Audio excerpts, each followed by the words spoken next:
Sveiki, o dabar mes esame Turkmenistane. Turkmenistane vietovėje, kuri yra vadinama Pragaro vartai. Čia dega dujos. Daug dujų, tenai apačioje jų yra dar daugiau.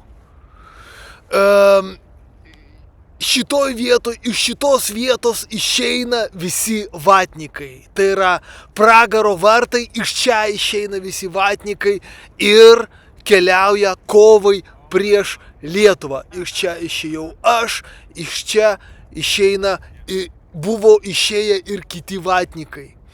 Kai kurie prisimena, kai kurie neprisimena, nes tai yra šventas momentas, kuris panašus yra į gimimo momentą paprasto žmogaus. Paprastas žmogus irgi neprisimena iki galo, kaip išlindo iš vaginos, lygiai taip pat ir ne visi vatnikai prisimena, kaip išlindo iš šitų Pragaro vartų. Tik aš vienas prisimenu. Svarbu, kad kiekvienas vatnikas arba būsimas vatnikas žinotų, kad mūsų sukūrė šėtonas, kuris gyvena čia va tenai apačioj.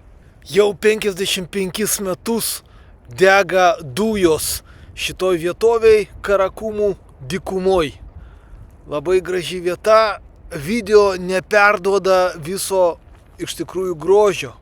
Štai tokioj jurtoj aš gyvenu, tai yra va tokia va palapinė Karakumų dykumoj. Čia va turim saulės bateriją, kas yra naujoviška kaip jurtai. O taip atrodo jurta iš vidaus. Čia va viršų yra langas Šanirak. Čia va mano yra vėliava ir mano lova. Šito jurtoj. Man labai patinka jurtos dėl to, kad aš esu babajus. Aš esu ne tik tai vatnikas, bet ir babajus. Na, o dabar mes Nisoje, tai yra Parfijos imperijos sostinė, jos likučiai. Turkmenistanas yra mano 156 valstybė. Na ką, o Lietuvos konstitucinis teismas panaikino vis dėlto Drobiazko pilietybę, patvirtino Nausėdos sprendimą panaikinti jos pilietybę dėl to, kad ji šoko Rusijoje ir taip parodė pagarbą Rusijai. Kas tai yra? Tai yra blogai. Tai yra blogai, kadangi žmogus yra nubaustas už nuomonę. Ir tuo labiau už nuomonę, kurios iš tikrųjų net ir neturėjo. Aš nemanau, kad šokdama Rusijoje ji norėjo parodyti paramą Ukrainos okupacijai. Tai visiškai ne tai buvo jos galvoj, nes, šokis ir šokis, tai yra niekas. Tai yra niekas. O iš to padarė be abejo dramblį. Ir nubaudė žmogų, dėl išraiškos. Na, o čia dabar Baltarusijos KGB darbuotojai nupiešė man su dirbtiniu intelektu Turkmenistano nepriklausomybės špylį. Ir iš kitos pusės tokius kultūros rūmus. Noriu padėkoti KGB darbuotojams už tokius gražius dirbtinio intelekto sukurtus vaizdus.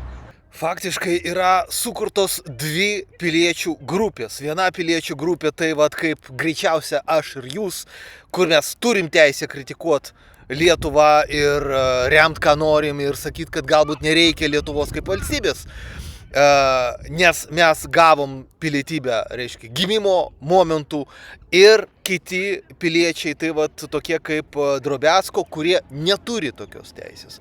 Tai be abejo yra blogai, kadangi jungtinės tautos tikrai nubaustų Lietuvą už tai, kad piliečiai yra klasifikuojami į dvi grupės, nelygias grupės.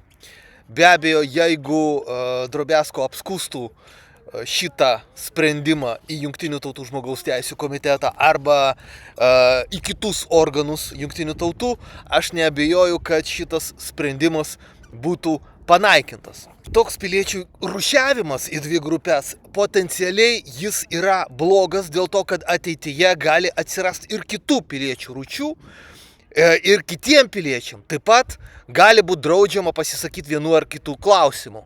Šiandien tai tik tai tie, kas gavo išimties tvarka, sportininkai, reiškia dainininkai, galbūt ten verslininkai, bet vien tas precedentas leidžia plėsti piliečių grupę, kuriai draudžiama pasisakyti vienu ar kitų klausimų. Be abejo, šitą tvarką ir šitą sprendimą Konstitucinio teismo reikia naikinti. Reikia vienytis, naikinti, griauti. Prisirašykite prie mano kanalo, o jeigu jums reikia parašyti skundą į Europos žmogaus teisų teismą arba aukščiau į Jungtinių tautų organizacijos teisminės institucijas, parašykite man e-mailą arba paskambinkite per WhatsAppą.